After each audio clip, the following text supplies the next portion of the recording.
Oh, howdy all, grab yourself a drink, it is time for some PathOfExile discussion. Today is day 5 of 3.19 spoiler season for the upcoming Lake of Kalandra expansion. It's been a pretty quiet day today. We did get one interesting new unique spoiled, and we also got some answers as to how a new Juggernaut Node is going to work in conjunction with spell suppression.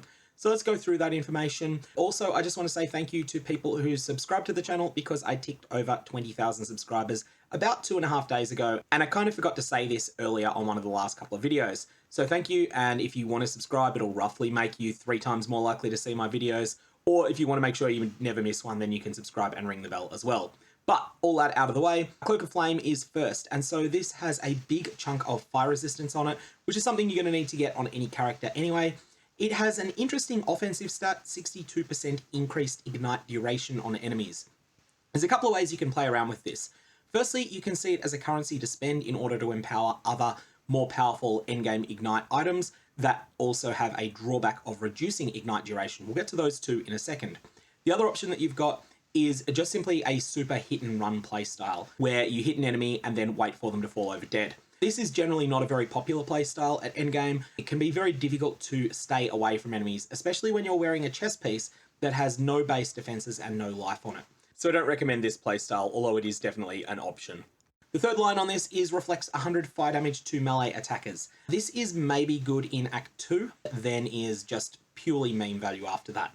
We then have the powerful defensive mod on this item. So we've got one offensive mod and one defensive. 40% of physical damage taken as lightning damage. Now there is a similar item that is called Lightning Coil. Lightning Coil was once a meta chest piece. In the era when this was a meta chest piece, it still had the same mods it's got now except for one. Back then, 40% of physical damage from hits was suffered as lightning damage. So this is actually slightly better than pre-nerf Lightning Coil in terms of mitigating damage. However, Lightning Coil did have a lot of armor, a lot of evasion, a fair bit of life, and of course, a pretty meaningful drawback on it. Lightning Coil was okay once. It's completely fallen off people's radar because influence chests were added to the game soon afterwards, and influence chests just eclipsed Lightning Coil. So Lightning Coil went from being a really popular item to something that is generally left off loot filters at the moment. Who knows, maybe we will see the original version of Lightning Coil make a comeback, given that GGG have decided that 40% of physical damage being taken as fire damage is a reasonable mod to have on a unique. One other thing to note is that this is physical damage in general. It is not just physical damage from hits. That will occasionally matter. So why is this a powerful defense? It's because endgame characters that don't super heavily invest into defenses have 75% fire resist. So if your physical damage mitigation is less than 75%, and that's what it will be if you don't seriously invest into it, this will make it so that you are taking less physical damage. What do I think of Cloak of Flame overall? This is something you'll be very, very excited to get if you get it in Act 2, because it will be amazing then. However, I don't think this is something that many people will use at endgame. If you do use it at endgame, it's because you are spending this increased ignite duration on enemies in order to empower one of 2 other items. The first one is Replica Emberwake. Replica Emberwake gives you one of the biggest sources of ignites you inflict deal damage X% faster available in the game. It'll give you 45% of that stat. That is a big deal. However, it has a tremendous drawback of 90% reduced ignite duration on enemies. The fire that burns twice as bright burns half as long. Replica Emberwake and Cloak of Flame together will sort of mitigate each other there, so you'll end up with a massively increased DPS by using these 2 items together, at only a small cost of the ignite duration overall, one that should be pretty manageable. So Replica Emberwake is an option. How good do I think this is? I gotta say I think this combination is mediocre overall. And that's because you would probably achieve more by boosting the level of the skill gem that you are using to ignite. This assumes that you're igniting with something that scales based off gem levels, but most things people ignite with do.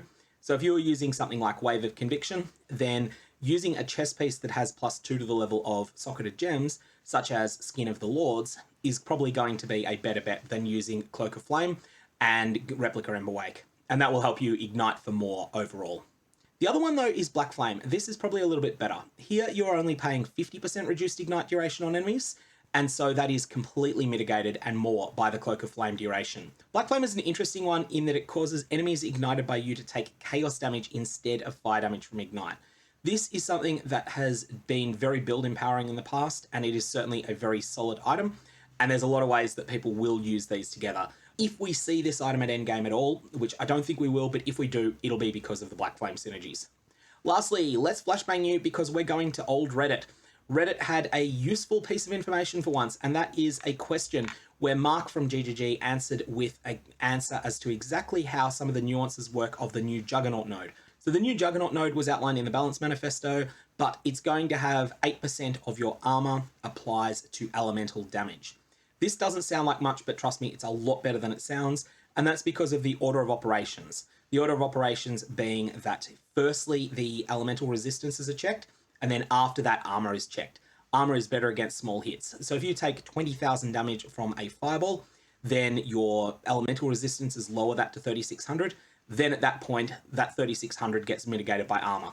The way armor works, it'll reduce a 3,600 point hit by more than it will reduce a 20,000 point hit.